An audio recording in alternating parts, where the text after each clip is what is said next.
Tak teďka jsou přede mnou 3 holky, jsme v Ostrovské Lhotě, skončil turnaj holčičí a tohle jsou 3 holky, které se utkaly a které získaly 1., 2. a 3. místo. Začneme vítězkou. Tak, to je Lucka Pavlasová. Lucko, gratuluju, hraješ fakt výborně a přál bych si, abys trénovala pravidelně, co nejčastěji a myslím si, že bys mohla hrávat i nejenom ve Lhotě. Lucko, kdy začala hrát vůbec tenis? Teď je ti kolik roku? Ty si chodíš do 9. třídy. 15. Ne. A kdy začala hrát? Já si myslím, že jsem začala kolem 3., 4. třídy. Asi. Bych řekla tak nějak, jakože. No a Lucko, jak se to stalo, že začala hrávat? Mně řekla spolužečka, abych začala hrát. Tak mě to jakože chytlo, ona se pak odhlásila, ale já jsem tomu vydržela. Výborně, výborně. A co to byla za spolužečka? Ať řekneme její jméno. Hodulíková. Eliška Hodulíková. Eliška, výborně. A teďka mě, Lucko, řekni, co ty vlastně, kam ty půjdeš z té 9. třídy? Já půjdu asi na obchodní akademii do Uherského Hradiště. Výborně. Takže. A Lucko, teď mě ještě řekni, ty trénuješ jak často? Jednou týdně jsem slyšel. Jednou týdně. A chodíš jindy na kurty nebo jednou týdně? No, tak jako když v létě, tak chodím s Káju. Takže často hráváš? No, tak zajdem si jakože zahrát. A baví tě tenis? Jo. Takže budeš se mu určitě věnovat dál? Jasné. A budeš dál a dál se zlepšovat?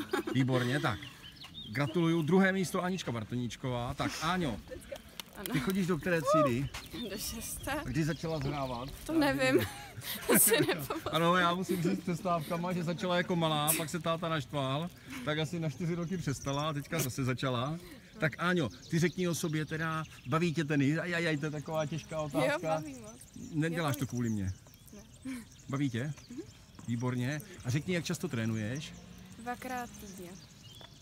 No, občas jednou týdně. A teďka řekni, kolik věnuješ fyzičce? Běhání, rychlosti. 4 hodiny. 4 hodiny co? Za rok?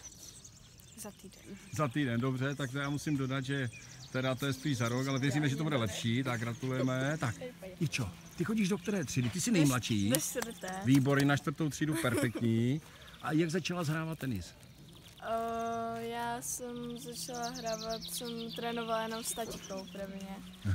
A to je asi... A začal tě bavit tenis od začátku, nebo říkala od jsi... začátku. Výborně, takže baví tě hodně tenis. A Jo. kolik trénuješ, řekni? A 2krát týdně trénuju. A řekni, jak chceš věnovat se mu dál samozřejmě. Jo. A budeš ještě víc trénovávat. Jasně. Výborně, takže kontrolujeme to zase za rok. A ještě nám, Jivčo, řekni, co tě tak baví? Jakoby kromě tenisu, čemu se věnuješ? Tak já se věnuju mažoretkám a potom ještě zdravoťáku. Výborně, tak. A já jsem se holky vás zeptal, Lucko, co ty ještě tak, co tě baví? Volejbal hrávám. Výborně, tak. Aničko, a co tebe tak baví ještě, kromě tenisu? Kreslení. Asi. Kreslení, ano, správně. Tak holky, gratuluju vám. A hlavně ze všeho nejvíc bych si přál, abyste co nejvíc trénovali, co nejvíc běhali a uvidíme se tady zase za rok, jo? Těším se, tak hodně štěstí.